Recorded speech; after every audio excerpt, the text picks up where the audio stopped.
येत नाहीत, करा म्हणाले येत नाहीत, किंवा मराठ्यांचे नेते आमच्या आंदोलनात सहभागी होते, नेते होते, विरोधी पक्षाचे पण होते, विरोधी पक्षाचे तर धाडसानं सगळ्यात पुढे, आणि सत्ताधारी पण मराठ्यांचे नेते आमच्या आंदोलनात सहभागी होते. का म्हणून होते माहितीये का? जरा त्या घुरट भुजबळा जरा डोकं लावा म्हणा, का होते ते एखाद्याच्या गरीबाच्या लेकराला आरक्षण द्या, त्याचं कल्याण होऊ द्या म्हणून येते, कल्याण करण्यासाठी. आणि तुमच्याकडे जे येते ते देऊ नका म्हणून येते. याच्यात फरक आहे. ही संस्कृती आहे का महाराष्ट्राची? देऊ नका म्हणा. ते म्हणते ओबीसीला आमचे मराठ्याचे नेते सत्ताधारी आणि विरोधक आमच्यात येतात, कोणाला देऊ नका म्हणाल नाही. ते म्हणतात का ओबीसीला आरक्षण देऊ नका? एक मराठ्यांच्या लेकराला, गरीबाच्या लेकराला आरक्षण द्या म्हणून म्हणाले. ही फरक आहे ओबीसीच्या नेत्यात आणि मराठीच्या नेत्यात. मराठीचे नेते ओबीसीला आरक्षण देऊ नका हे म्हणण्यासाठी कधीच बाहेर येत, पण मराठ्यांना द्या म्हणायला 100% देऊ बाहेर येणार. कस का नाही येणार? ती द्या म्हणतोय. ओबीसीला देऊ नका म्हणत नाही, मराठ्यांच्या लेकराला द्या म्हणतो. येणार. तुम्ही पाप डोक्यावर घेतात आणि मराठ्याचे नेते पुण्य डोक्यावर घेतात. छगन भुजबळ यांनी आज पूर्ण त्यांच्या भाषणामध्ये तुमच्या नावाचा उल्लेख दरिंदे पाटील केला आणि मराठा आणि ओबीसी मध्ये जे अंतर पडले ते तुमच्यामुळे झाले असं त्याने आरोप केला. आता जो दलिंदर काय म्हणला ते परत नाही होणार आहे. दलिंदर तेव सवय लागली त्याला दलिंदरी करायची, तेव काही म्हणल्याने मला काय फरक पडणार आहे? माझा समाज माझ्यासाठी महत्वाचा आहे, माझ्यासाठी माझा समाज महत्वाचा आहे. यांनी आमच्यावरती सगळी दलिंदरी टाकली, यांनी आमचं आयुष्य खुटवलंय, ते पूर्ण करायला काम करतोय मी चांगलं समाजाचं. यांनी महाराष्ट्राच्या मागे साडेसाती लावली आणि ती खरं इतकं दलिंदर आहे. मी हमेशा सांगतो तुम्हाला, ती लय मोठा शेणी ते घुरट भुजबळ. ती म्हणजे कुठल्याही सरकारला प्युअर साडेसाती. अरे ज्याने आरक्षण दिलं त्याचा उपकार ठेवला नाही. पवार साहेबांनी यांना आरक्षण दिलं तर पवार साहेबांचा उपकार ठेवला. इतकं घुरट आहे ती, इतकं दलिंदर आहे. आमचं तर वाटलं झालं हो, आम्ही तर आमचं लढून मिळूच, पण ज्यांनी दिलं त्यांच्याशी सुद्धा गद्दारी केली आहे. धनंजय मुंडे यांनी थेट बोलले की काही जण मुख्यमंत्र्यांच्या आईबाबत अपशब्द वापरतात, महाराष्ट्रात आरक्षणावर विष पेरलं जात आहे, ती टीका केली तुमच्या. त्याचं काय राहिले? संपलेल्यावर बोलू नये माणसाने, संपलेल्यावर बोलू नये. निवडून आल्यावर मग म्हणाव मी पडो का? अरे तो आधी आता तू सांगत मी भूमिका मांडणारच आहे, मी 100% मांडणार आहे. आता आम्ही सुद्धा बसणारच आहेत, आम्ही भूमिका मांडणारच आहेत. अरे मी त्या उद्देशानं मुख्यमंत्र्याच्या आईला बोललोच नव्हतो, पण तुझी सुद्धा एक जुनी क्लिप आहे. तू पंतप्रधानाच्या आईला काय म्हणला होता? ती शब्द सुद्धा काढण्यासारखा नाही. म्हणला होता का नाही? फडणवीसांना सुद्धा म्हणला होता आणि पंतप्रधानाच्या आईला सुद्धा म्हणला होता. सांगू का शब्द देव? ते सांगायसारखा नाही मीडियात. इतकं घाण बोलला होता. बघा त्याची क्लिप काढून एक रेकॉर्डिंग त्याची व्हायरल झाली मागं, विरोधी पक्षनेता असताना. आपल्याला निधीला काय कमी आहे? तुम्ही एक व्हा फक्त. फडणवीसची काय माय येली, पंतप्रधानाची काय माय येली. हे जमतं का? हे जमतं? याला काय म्हणते? फडणवीस साहेब विसरले काय ते? माझ्यासमोर डोकं लावू नको भाऊ तू. आणखीन बी तुला सांगतो, तू माझ्या नादी लागू नको, लय बाकळा काढील.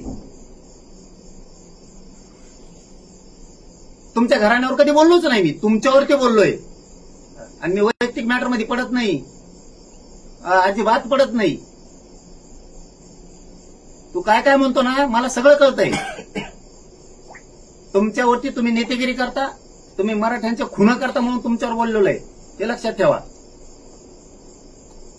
मी तुमच्या वैयक्तिक मॅटरमध्ये कधीच पडलो नाही. तुमचे वैयक्तिक सुद्धा मॅटर आले, आपण डायरेक्ट सांगितलं आपण वैयक्तिक मॅटरमध्ये पडत नाही. माझ्या दम आहे त्यांना समोरासमोर खेटायचा. बाईच्या आडून वार नाही करत मी कधी तुमच्यावर. पण तुम्हाला 4-5 दिवसाच सांगतो, त्याचीच बायको आली होती, मला साथ द्या म्हणलं. मी कौटुंबिक पडत नसतो. तुमचं तुम्ही तुमचं बघून घ्या. बाईच्या आडून वार करणारी अवलाद आपली नाही. तेच ते बायकोच्या ना तिची. हो. मग त्या करोना मुंडे कोण आहेत त्या? 4 दिवस झाली इथे येऊन गेले. त्यांनी सांगितलं मला साथ द्या, माझं जो लागण ती. मला हे बोलायचं नव्हतं, त्यांच्या कुटुंबावर कधीच बोललो नाही मी. त्यांनी चूक केली म्हणून तुमच्यावर बोललो, तुमच्या कुटुंबावर कधीच बोललेलं नाही. पण तू जर तसे आरोप माझ्यावर लावित असला ना, तू काय कोणता दादा फादा लागून गेला नाही, तू माझ्या नादी लागू नको. आता 4 दिवसापूर्वी त्याची बायको येऊन गेली, त्यांनी सांगितलं लागण ते हे माझ्याजवळ. जाहीर सांगतोय मीडियासमोर आहे, सरळ सांगितलं बाईच्या आडून गेलं पुन्हा आपण गोळ्या मारीत नसतो, आपल्यात खेटायची हिंमत आहे, समोर खेटाल. पण असं खोटं नाही करत. तुमचा कौटुंबिक वाद आहे, तुमचा वैयक्तिक विषय आहे, तुम्ही तुमचं आपलं वैयक्तिक तुम्ही तुमचं बघा. वैयक्तिक कुणाच्याही मॅटरमध्ये आपण पडत नाहीत. कुणाचे 40 लफडे असू नाही तर 50 असू, वैयक्तिक याच्यात आपण कधीही पडत नाही.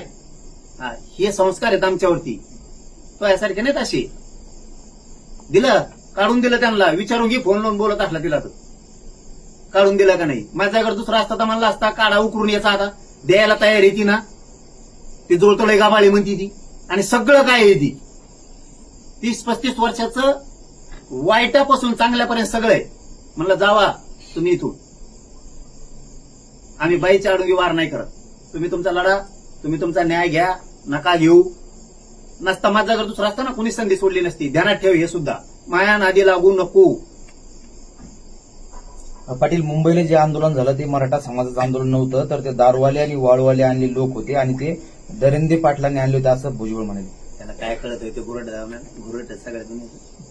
त्याला काय कळत आहे ते तुम्हाला अक्कलदार कळते ना, आपल्याला सगळ्याला अक्कलदार आहे. त्याची पहिली आहे, त्यामुळे त्याला काहीच डोकं चालला नाही. गुंग झालं बोलता बोलता ते अर्ध सोडून देते. मला वाटलं मनाने बोलतं काही, कागद वाचून बोलत आहे. कागदावर काढीत आहे, त्याच्या खाली कागद आणि मग शेअर आणतोय. आता शेअराच्याच लायकीच राहिले त्यांना ना, तुम्हाला खोटं सांगत बधीर करून टाकलाय. मराठ्यांनी असा त्यांचा गेम केला, त्यांना काहीच सुचा नाही. काय बोलावं, काय करावं, कुंकड जावा, कारण ते हक्काच आहे. त्यामुळे ते मी मिळवणार आहे. तुम्ही कितीही ताकद लावा, कितीही पण. कसा जिया रद्द होतोय आणि तुमचे ते घुरट भुजबळची अवकात कळाली. ती आमची घोंगडी बैठक झालेली. त्याच्यामुळं फडणवीस साहेबांनी ओळखलं ही काय आहे, ही काय लायकीच आहे. फक्त राजकीय स्वार्थासाठी त्यांचा दबाव आणणं चालू आहे. आणि दुसरं काम आहे ते बीड जिल्ह्यावर दहशत आणि भीती पसरायचं काम करायला, आणि ती आम्ही मुळात कधीच होऊ देणार, कव्वाच नाही होऊन देणार, कधीच नाही होणार. तुम्ही कितीही ताकद लावा, तुम्ही किती, आम्हाला सुद्धा ताकद दाखवावं लागणार. पाटील, त्यांनी एक सभेमध्ये विजय वडेट्टीवारांनी तुमचा एक व्हिडिओ जुना दाखवला आणि विजय वडेट्टीवार यांना टोला लागवला त्यांनी की तुम्ही तासाला तुमची भूमिका बदलताय, कसा विश्वास ठेवायचा. काही दिवसांपूर्वीच या जीआरएस विरोधात विजय वडेट्टीवार यांनी देखील मोर्चा काढलेला होता आणि त्यावेळेस उपोषण चालू असताना त्यांनी मराठा समाजाला निश्चित आरक्षण भेटलं पाहिजे असं मुद्दा मांडला. बघा, त्यावेळीची वडेट्टीवार साहेबाची भूमिका रास्त होती. आता त्यांनी छगन भुजबळ त्या घुरटच्या नादी लागून ते त्याच्या चक्रव्यूहात सापडले होते. मला वाटतं त्यांनी हा विषय सोडून द्यावा. त्यांनी पहिल्या भूमिकेवर वडेट्टीवार साहेबांनी यावं, कारण हे जवळ करण्याचा लायकीचा यावल्याचा अलिबाबा नाही. त्या भूमिकेतून बाजूला जावं. त्यांच्या शेजारी बसल्याला सुद्धा बनला होता, त्यांच्या शेजारी बसल्याला तो सुद्धा म्हणला होता, रक्तान हाता भरलेला तो धनंजय मुंडे सुद्धा म्हणला होता. बघा क्लिपा काढू म्हणला होता का नाही म्हणा. तू काय हे घुरट भुजबळ त्याच्या राजकीय स्वार्थासाठी त्याचा वापर करायचा, त्याच्या डोक्यात याय नाही आपण किती चुकीच्या दिशेनं चाललो त्या घुरट भुजबळचं ऐकू, ते त्याच्या लक्षात तोही म्हणला होता. पाय पोडतो, हात पोडतो, हात जोडून सांगतो आमचं ऐका, तुमच्या म्हणण्याप्रमाणे सगळ्या मागण्या करतो आम्ही, 15-20 दिवसाचा वेळ द्या, महिन्याचा वेळ द्या. तू शेजारी बसलेलाच म्हणला, तो खुर्ची लावून बसलेला होता. घुरट भुजबळला ते नाही दिसलं का? पण तो का मान्य करतो त्याला माहिती. आपल्याला सगळ्यांनी सोडून दिलं, त्या घुरट भुजबळला माहिती, सगळ्यांनी सोडून दिलं. त्या धनंजय मुंडेला बळीचा बाकरा बांधवा सध्या तरी, कारण तिथं 75% पेक्षा जास्त धनंजय मुंडेचेच लोक होते. त्याच्यामुळे त्याला माहिती याला हाताखाली सध्या तरी धरा. पण धनंजय मुंडेला एक माहित नाही, शोकावशी गेम करून जाईल याचा नियम नाही. तू तुझं राजकीय करिअरचं धनंजय मुंडेने बघाव, राजकीय करिअरच बघाव. चांगलं काम करायचं काम बघावं, त्याच्या नादी लागून कुटाणा करू नये. तुला वाटत असं निवडून आल्यावर आपण असं बोलायलो आणखीन पुढं हाईच जाते 2-4 वर्ष कस तरी जाते ना रडत पडत. त्याच्यामुळे याचं ऐकू नये आणि आणखीनच सुधारायला चान्स आहे. त्यांनी सुधराव किंवा असाच हरभड्यात झाडा चढितो आणि आपटून देतो.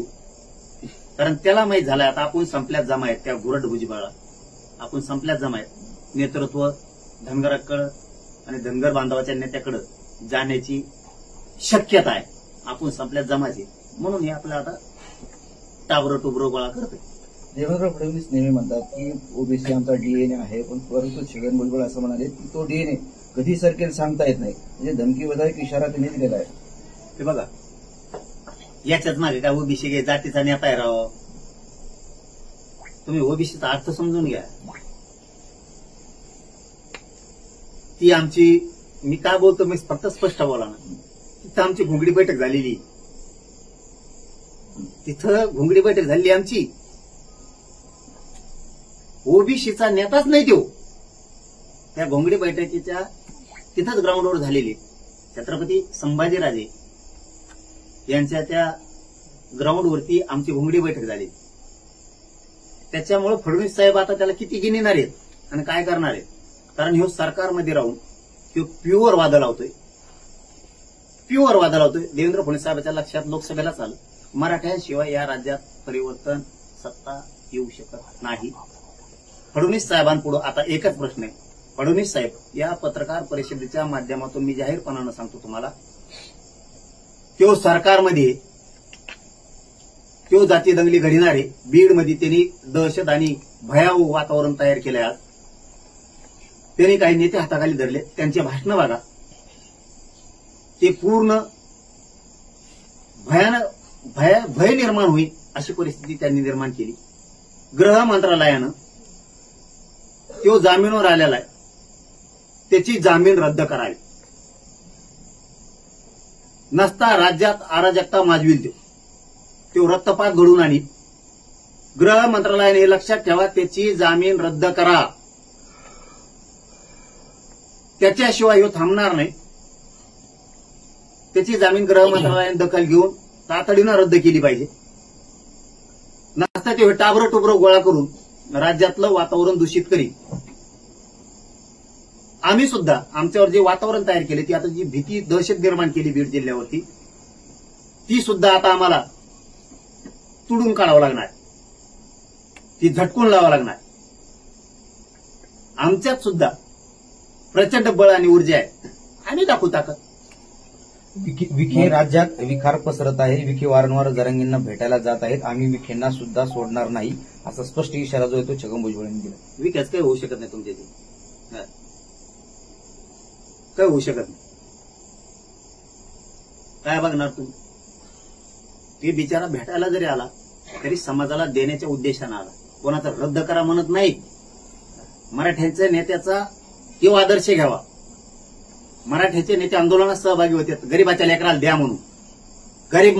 गरीब ओबीसीचा रद्द करा किंवा गरीब ओबीसीला देऊच नका असं कधीच म्हणत नाही. ओबीसीला आरक्षण दिलं त्यावेळेस मराठ्यांची भूमिका होती गरीब ओबीसीला मिळायला पाहिजे.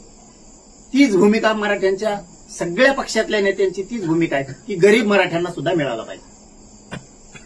ओबीसीचं रद्द करा, आरक्षण देऊ नका म्हणाले ओबीसी एखादा मराठा नेता येतोय का?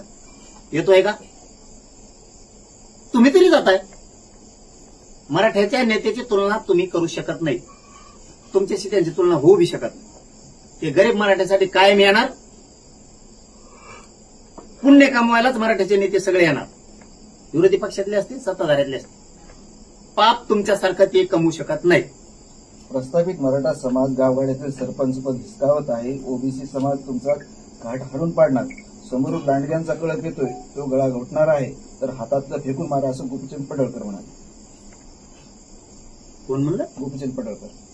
ते बी आलते, त्यांनी काय लिहायचं असलेला पिढ्या हे बुरट सगळ्या दुनियाचं हे बुराटाचं काय आलाय ते आपलं चांगलं चाललंय तिकडे. त्यांनी कशाला लिहायचं? चांगल्या चेहरा कशाला त्याला याच्यामुळं चांगला चेहरा खराब करायचा? कमाल.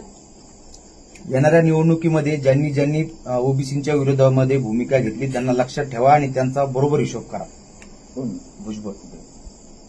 म्हणलंच का गुरट ते काय हिशोब होत नाही, काय नाही, सगळे सावध झाले.